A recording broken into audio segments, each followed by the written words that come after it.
देखिए यार, एक होता है देसी और एक होता है विदेशी।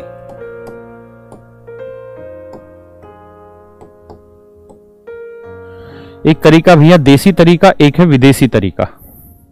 मैं दोनों समझाता हूं।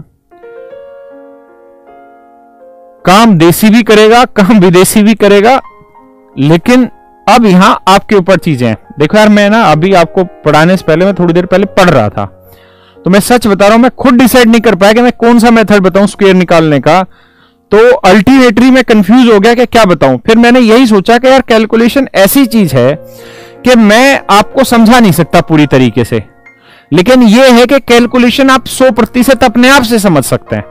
यानी जो मैं बताऊंगा ना, उस पर आपको बहुत काम करना पड़ेगा, तो वो चीज आपकी परमानेंट होगी, और फिर आपका जो सेंस जागेगा ना, तब जाके आप कैलकुलेशन बहुत जल्दी जल्दी से करेंगे। तो मेरे प्यारे बच्चों, मेरी रिक्वेस्ट आपसे ये है कि कैलकुलेशन में बोर नहीं होना, टीचर को कुछ कहना नहीं है, और पूरा ध्यान लगाना है, और घर पे जाके इसकी प्रैक्टिस करनी, मेथड की प्रैक्टिस करनी। जितनी प्रैक्टिस करोगे उतना फास्ट हो जाओगे, और कुछ भी नहीं है।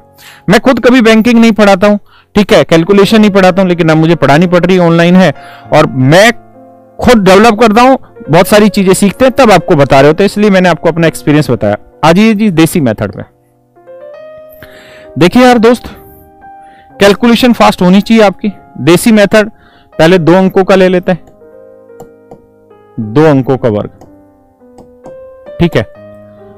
और मुझे नहीं लगता कि आपको 1 अंक का वर्ग नहीं आता होगा, 1 से 9 तक का सबको वर्ग आता होगा ना। तो 2 अंकों का मैं सिखा देता हूं, कोई भी 2 अंकों की संख्या, उसका वर्ग कैसे निकालते। आ जाइए, जैसे मान लीजिए मैंने कहा आपको कि 34 का वर्ग निकाल के बताइए, 34 का वर्ग निकाल के बताइए। तो मैं मल्टीप्लिकेशन वाला मेथड यूज कर रहा हूं। बेसिकली होता यह है, 34 का वर्ग निकालना है तो 4 का वर्ग निकाल लो 16, एक हासिल लिख दो। 4 का वर्ग निकाला, क्या आया 16, एक हासिल लिख दी, ठीक है जी। 4 तिये 12, 12 को 2 से गुना करो 24, और एक हासिल 25। बात आ रही जी समझ में? अरे हाँ है ना, हासिल 2, 3 का वर्ग 9 और 2 11। फिर से समझाता हूं, लिखता भी हूं। ए बी का स्क्वायर, ए बी का स्क्वायर करना है, पहले करो बी का स्क्वायर, और बी के स्क्वायर में केवल एक डिजिट लिखो, बाकी जो हासिल हो वो यहां लिख लो, जो भी आ रही हो, हासिल को एच मान लेते हैं। फिर क्या करो, ए को बी से गुना करो, ए को बी से गुना करो, और उसे 2 से गुना कर दो, तो ए बी का मतलब ए इंटू बी, और 2 से गुना करो तो यह आया 2ab, जमा कोई हासिल है तो वो जोड़ दो, और 2ab भी एक ही डिजिट में आपको लिखना है। फिर आप ए स्क्वायर कर दो, ये आंसर।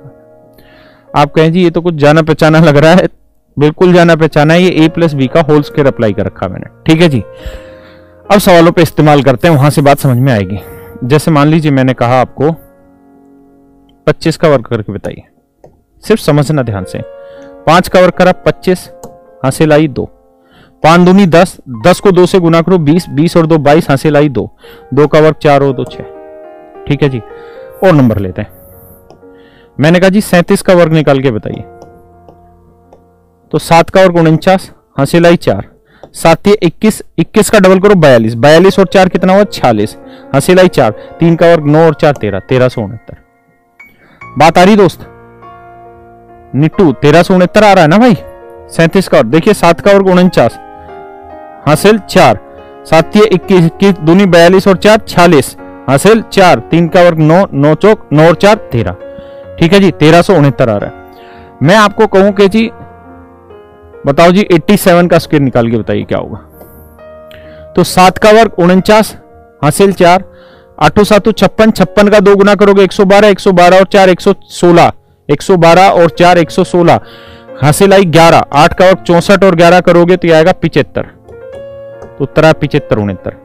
बात आ रही है समझ में? देसी कट्टा। आइए आगे, मैं कहूं 93 का वर्ग निकाल के बताइए, तो 3 का वर्ग क्या हुआ भैया 9, 3 का वर्ग क्या हुआ जी 9, 9 3 27, 27 दूनी 54, 9 का वर्ग 81 और 5 कितना हुआ, 81 और 5 कितना होता है 86, 86 49। मैं कहूं जी 99 का वर्ग निकाल के बताइए, तो 9 का वर्ग क्या हुआ जी 81, हासिल कितने आए जी 8, 9 निम 81, 81 दूनी कितना होता है 80 दूनी कितना होता है 160, तो 81 दूनी 162, 162 में 8 जोड़ोगे 170, हासिल आई 17। अब 9 का वर्ग 81, 81 में 17 जोड़ोगे तो 7 और 1 8, 8 और 1 9, 9801। हाँ है ना, इनके जुगाड़ भी आपको सिखा रखे हैं, 99 का वर्ग है ना। देखिए दो चीजें बताई, एक देसी एक विदेशी। विदेशी में क्या जुगाड़ है सबके अलग अलग, याद करनी पड़ेगी क्यूब की तरह चीजें। हाँ है ना, क्यूब में भी मैंने ऐसे ही बताया था, पहले आप आखिरी अंक एक को, फिर पहला अंक एक को, फिर दोनों अंक सेम हो, इस तरह से अलग अलग, और आखिरी में बता दिया था कुछ भी हो तब क्या होगा। ठीक है जी, ऐसे में इसमें पहले कुछ भी वाला बता दे रहा हूं। बात आ रही है यहां तक समझे? चलिए कुछ क्वेश्चन लेते हैं और खटाखट करने का प्रयास करते हैं।